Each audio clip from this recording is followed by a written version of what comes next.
One of the best things about learning Autumn Leaves for us as guitar players is that it fits underneath our fingers as a solo arrangement almost straight out of the box. In this lesson, I'm going to teach you how you can arrange and play a simple call and response version of Autumn Leaves to help you get started on your journey as a solo jazz guitar player. Hey everybody, this is Jamie Holroyd helping you learn jazz guitar. Welcome to the channel. In this lesson, I'm going to be teaching you how to play a solo arrangement of Autumn Leaves using a few simple voicings and call and response techniques. If you don't know any of the voicings in this video and you want to get some diagrams of them, then please check out my free book, Beginner Jazz Guitar Guide.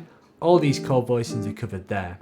Furthermore, if you'd like any additional study material for Autumn Leaves, then I have an ebook about the fantastic jazz standard, which is linked and listed below. Let's get into it.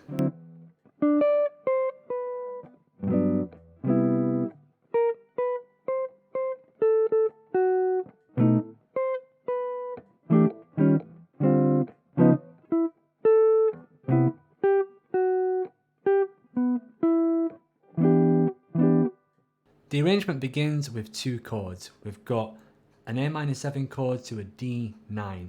I'm playing a drop free A minor 7 chord, then a D9 chord right afterwards. So melody, chords. Same thing happens again. We've got a scalic run that goes to the third of the G major 7 chord.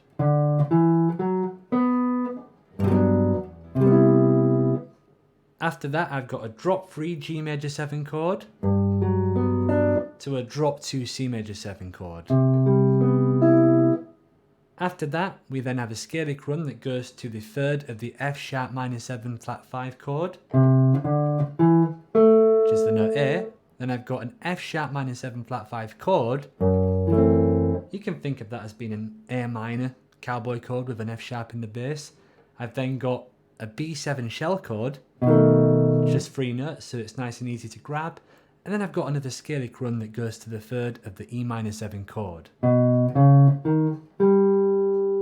The entire A section sounds like this when played together.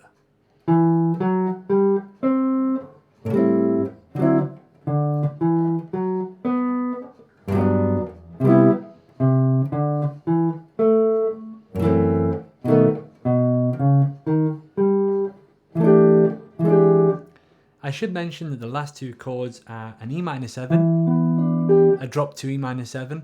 Occasionally I play this, which is a quartal E minor 7 chord, which you can always play in place of a drop 2. And then I go to an E7 sharp 9, otherwise known as a Hendrix chord, to turn the harmony back to A minor 7. There are two differences that separate the second A section from the first A section. Both of these differences happen in the last two bars, the first of which is the last melodic line. The melody line now sounds like this. We have a conclusive statement that resides to the tonic of the E minor 7 chord. The second difference is that rather than have a 5 of 2 again, we now just have an E minor 7 chord twice, played with a Charleston rhythm. Following this, we've got a pickup into the bridge that sounds like this. You'll notice that I've brought the melody up 1 octave. This is a really effective technique to do when creating a solo arrangement, as it will help you provide contrast to what you've already played. You're going to hear a different register of the guitar. Besides this, you will also have the melody learned in another octave when you play live with a band. This will give you a different option of where you can play the melody on the guitar, which might work better dependent upon the situation. Okay, so we're into call and response technique again. So when we've got this pickup into the bridge, we have a chord afterwards, which is a B7 shell. And I've notated a short punchy rhythm for that there, so it sounds like this.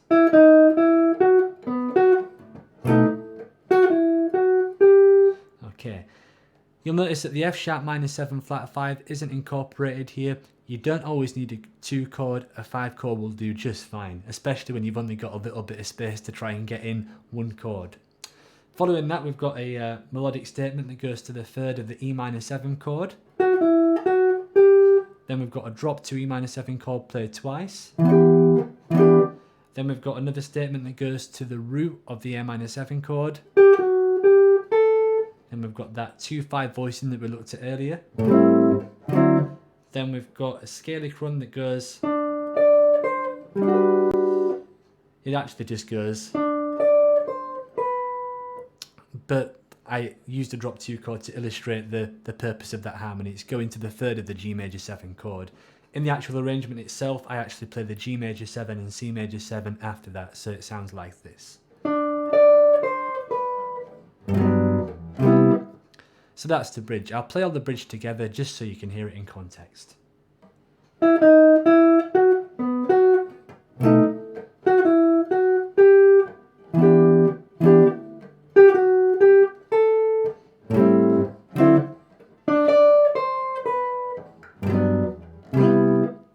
Following that, we've got a pickup into the C section that sounds like this.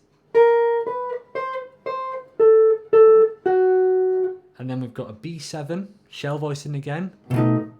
And then we've got this, a melody line that drops to the 5th of the E minor 7 chord.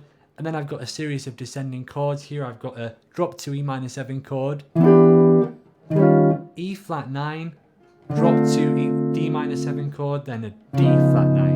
So the chord run sounds like this. Following that, we've got another scale run, which goes to, I should say, just 2 intervals really that go E then A. Then I've got a drop 3 C major 7 chord. Here I actually just play this as a shell voicing. And then we've got a scale run, which ultimately resides at the tonic there, which is over E minor 7. And then I've got a Charleston rhythm again after that. So that entire C section sounds like this.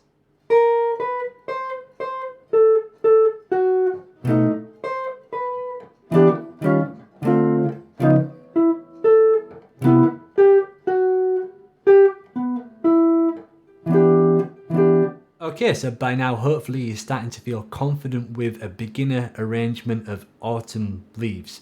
I must stress that this is really just a shell that you can work from.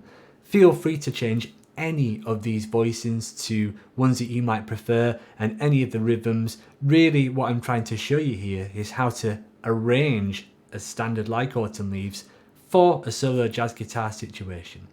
If you'd like to get a downloadable PDF of this particular arrangement, then please check out my Patreon page, which is linked and listed below. Thanks for watching.